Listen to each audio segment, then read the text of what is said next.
Otro día, otro cuello roto. Es posible que algunos operativos de la fundación pensaran en convertirlo en una pieza de arte para colgar en la sala de descanso del sitio 19. Otro desafortunado investigador había sido tratado como un juego humano de Puppet por el CMP-173. En este caso, la instrucción para el cuello del investigador fue torcida. El cuerpo del investigador fue envuelto en un improvisado ataúd de cartón y llevado al depósito de cadáveres de los empleados. Sí, el sitio tiene uno de esos. ¿Realmente estás sorprendido? Fue un caso trágico. El investigador estaba a una semana de jubilarse. Su esposa estaba por dar a luz en cualquier momento y él iba a reconciliarse con su padre distanciado. Ahora yacía en una camilla con una vista perfecta de su propio trasero. La fundación debía poder hacer algo al respecto. Era una pregunta que atormentaba a dos investigadores que habían sido promovidos a director de caso en el archivo SCP-173. Director Rick Smith y director Marcus Jonathan. A decir verdad, odiaban haber sido asignados a este caso. No solo era peligroso, era increíblemente aburrido. Después de años de contener la anomalía, no habían descubierto nada nuevo. Era un callejón sin salida. Y lo que es peor, era un callejón sin salida alrededor del cual terminaban muertos varios jóvenes investigadores brillantes. Los directores buscaban una manera de detener la carnicería sin sentido y la aburrida investigación de una vez por todas. Solicitarían desmantelar la cosa inútil y como resultado salvarían vidas y tiempo. Y afortunadamente, para los dos ambiciosos investigadores, su propuesta para desmantelar la escultura que rompe cuellos fue aprobada. A diferencia del trágico y monstruoso Dr. Dan, director de estudios sobre SCP-096, ellos no necesitaban renunciar al resto de sus vidas futuras para tener una oportunidad de destruir su anomalía menos favorita. Ahora tenían otra batalla cuesta arriba, realmente averiguar cómo matar a la cosa. El director Swift y el director Jonathan unieron sus cabezas, redactando una larga lista de propuestas para intentar acabar con la vida del monstruo de concreto. Con la cantidad de recursos desperdiciados en intentar, y siempre fallar, en terminar con SCP-682, era hora de que los valientes asesinos de estatuas dieran un paso adelante e intentaran hacer todo lo posible para ser letales. Por lo tanto, muchos miembros del personal de la Fundación SI estaban a punto de enfrentar situaciones peligrosas. El primer método de posible terminación que intentaron emplear fue una pistola experimental de radiación gamma, que sería manejada por un equipo de operativos de la Fuerza de Tarea Móvil. ¿Por qué no las clases D?, te preguntas. Bueno, probablemente no sea prudente dar a los prisioneros reacios de tu organización acceso a una pistola experimental de radiación gamma. El equipo, cargando el arma grande, entró en la cámara de contención donde la estatua espeluznante esperaba. Apuntaron a la escultura mientras los demás esperaban y observaban entre paredes de plomo. Desataron una potente y sostenida explosión contra la entidad que duró 7 segundos y cuando terminó la explosión no hubo efecto. En SCP-173 al menos. Todo el equipo de la Fuerza de Tarea Móvil contrajo una grave enfermedad por radiación al usar el arma. Varios de ellos murieron ese mismo día. Algunos otros contrajeron cáncer inoperable, solo por estar demasiado cerca del arma cuando se usó, todo mientras SCP-173 estaba completamente ileso. El intento se consideró un fracaso catastrófico, y no sería el último. Con la radiación mortal considerada fuera de la lista, el director Swift y el director Jonathan pasaron a su siguiente punto de llamada. Este sería un intento de electrocutar la anomalía hasta la muerte con 100.000 voltios.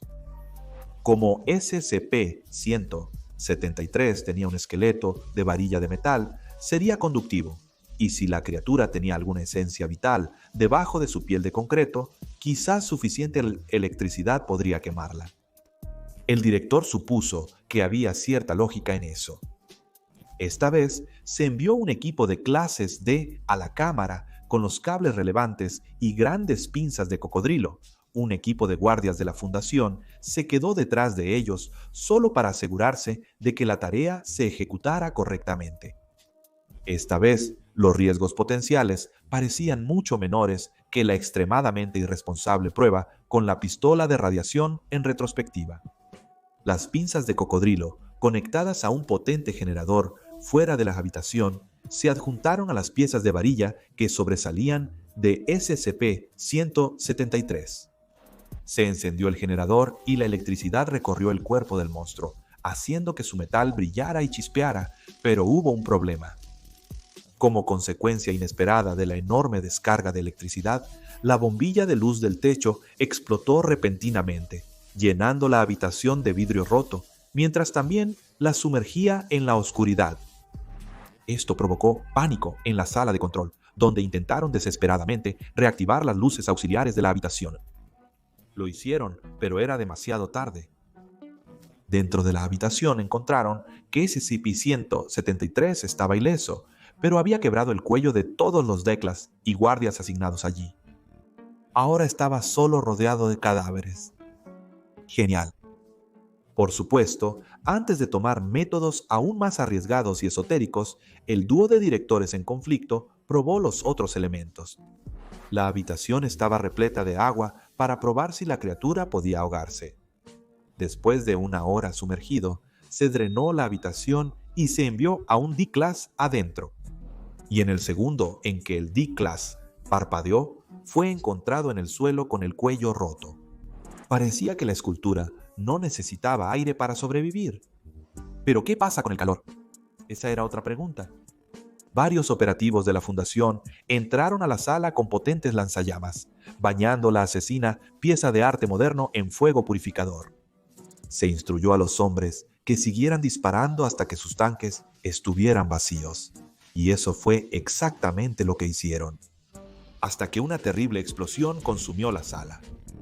La explosión mató a todos los operativos en la sala y provocó una reacción en cadena, detonando los tanques de combustible en sus espaldas. ¿Qué había pasado aquí?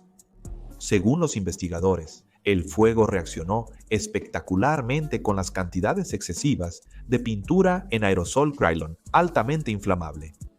Si esto fue un accidente o algún tipo de mecanismo de defensa intencional de la anomalía, aún es una pregunta abierta.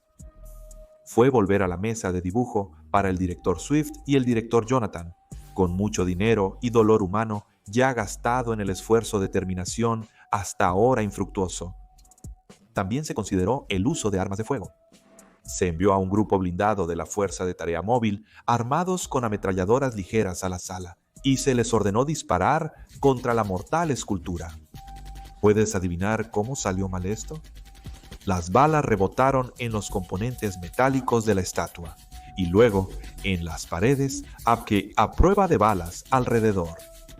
Naturalmente, las mismas balas golpearon a los mismos miembros del grupo de trabajo que las habían disparado, penetrando su armadura y causando una mezcla de lesiones dolorosas y muerte. Cualquier intento de derribar a SCP-173 parecía completamente maldito. Con un riesgo tan alto de muerte humana en cada intento, el director Swift y el director Jonathan pensaron que quizás ahora sería el momento de intentar emplear la ayuda de otras anomalías para realmente matar a esta cosa. Estamos seguros de que sus intentos aquí irán bien, ¿verdad? Vamos, vivamos con esperanza, por favor. Al mayordomo Deeds, resultado de SCP-662, se le ordenó a intentar destruir SCP-173. Hizo un intento valiente, pero la cosa le rompió el cuello cuando parpadeó. SCP-049, el doctor de la peste, también fue llamado. Su análisis inicial fue que la estatua estaba desprovista de pestilencia, pero la Fundación aún esperaba beneficiarse del toque mortal del doctor. El doctor cumplió con sus maestros y tocó la estatua. Cuando se realizó la prueba de la clase D después, como era de esperar, al pobre hombre le rompieron el cuello. Las armas anómalas también se consideraron una opción potencialmente valiosa, como el SCP-3108, la pistola Nerfing, una pistola Nerf anómala especialmente diseñada capaz de reducir la calidad de todo lo que disparaba. Quizás, pensaron el director Swift y el director Jonathan, si disparaban suficiente a la estatua, se reduciría a algo sin valor e inerte. un plan tan bueno como cualquier otro, considerando todo. Se envió a un D-Class a la sala y se le dio la pistola de Nerf, con instrucciones de disparar a la escultura tanto como pudiera. Sin embargo, en el proceso, uno de los dardos de Nerf rebotó en la carne de concreto de la escultura y cayó de nuevo en el tirador, convirtiéndolo en una extraña criatura parecida a un mono, que inmediatamente tuvo su cuello roto, tan pronto como apartó la vista de S-100P-173. Todo el esfuerzo, hasta ahora, había sido un desastre sin mitigación, como a menudo sucedía durante los intentos de desmantelamiento. Muchos más personal de la fundación habían encontrado su fin prematuro que la anomalía que pretendían poner a pastar. La suma que perderían solo en beneficios por fallecimiento era, sinceramente, pasmosa. Cualquier otra empresa podría simplemente reducir pérdidas y seguir como siempre, ocultando el asunto bochornoso bajo capas de burocracia. Pero este no era el caso para la Fundación SCP.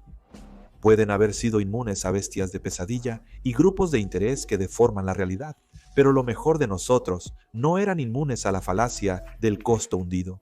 ¡Oh, Dios! Tiene que haber alguna manera de que podamos matar a este estúpido cacahuete, dijo el director Swift, tomando su quinta taza de café e ignorando los dolores de pecho. Acompañantes. Ya no es un cacahuete, dijo el director Jonathan. Había problemas de derechos de autor. Hemos gastado miles de dólares tratando de destruir este montón de hormigón y acero reforzado. Cientos han muerto y algunas de nuestras mejores tecnologías han sido humilladas en el intento de desmantelar esta cosa. Si no ganamos esto, nos pondrán a limpiar el tanque 682 y no seré yo quien lo haga. Jonathan no quería admitirlo, pero su codirector en este proyecto aparentemente condenado tenía razón. Debían mostrar resultados, o serían ellos los que estarían en peligro. Idearon hasta bien entrada la noche, pausando solo para ver las primeras 3 películas de John Wick en Netflix y reducir la tensión. Y cuando finalizaron, no les quedaba nada. Fue una total pérdida de tiempo y la fecha límite se aproxima.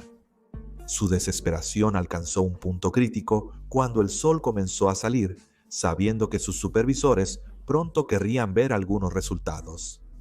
En un momento de desesperación, el director Swift expresó una idea absurda.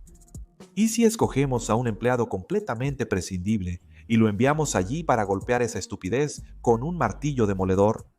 Fue una tontería, sin sentido, totalmente absurdo. Pero quizás fue tan estúpido que podría funcionar.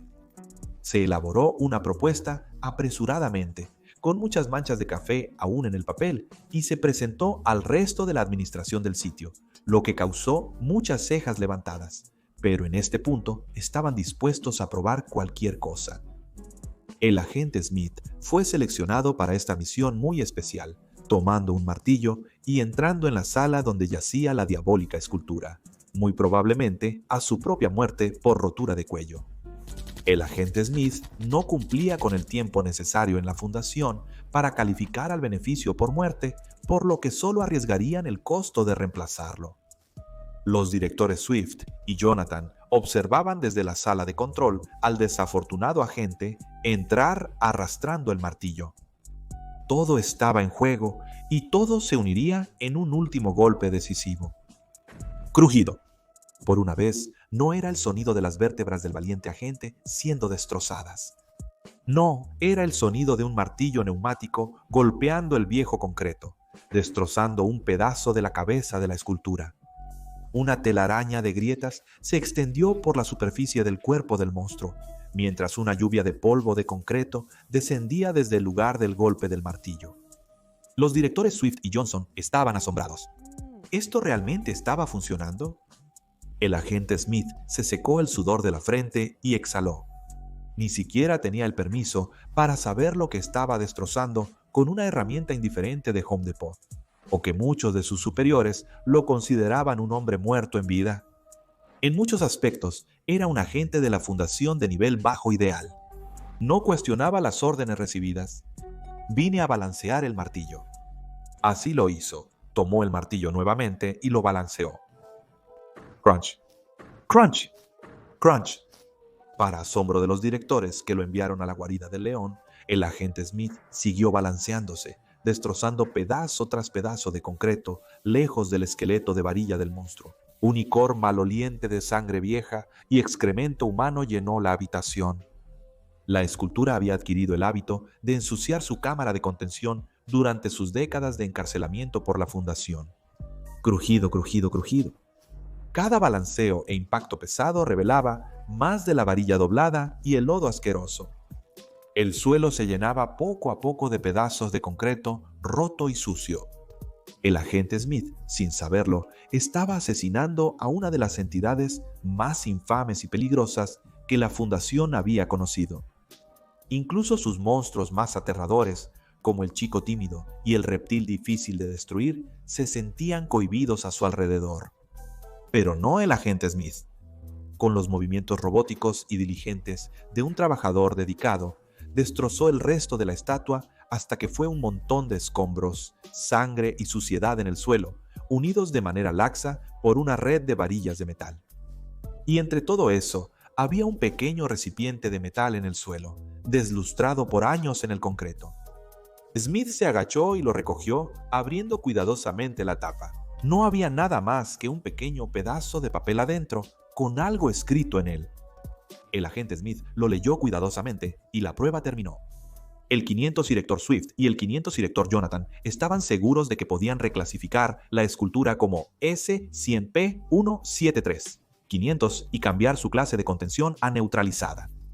Cuando el agente Smith salió de la sala, solo pidió una ducha. Había sudado bastante durante su alboroto con el martillo, sin mencionar la desagradable combinación de polvo, sangre y porquería que se había acumulado en su ropa. Se le concedería, pero no sin antes, una última sesión informativa con los desconcertados y sorprendidos directores, Swift y Jonathan. Solo tenían una pregunta. ¿Qué estaba escrito en el pedazo de papel dentro de la cápsula? El agente Smith se encogió de hombros sin darle importancia. Dijo algunas tonterías y solo preguntaba si ya estaban bien. Ahora echa un vistazo a ese S100P173, historia de origen, Cienomo 173, llegó al sitio 19 y viejo, S100P173, Birthday, nuevo, S100P173, error de diseño definitivo.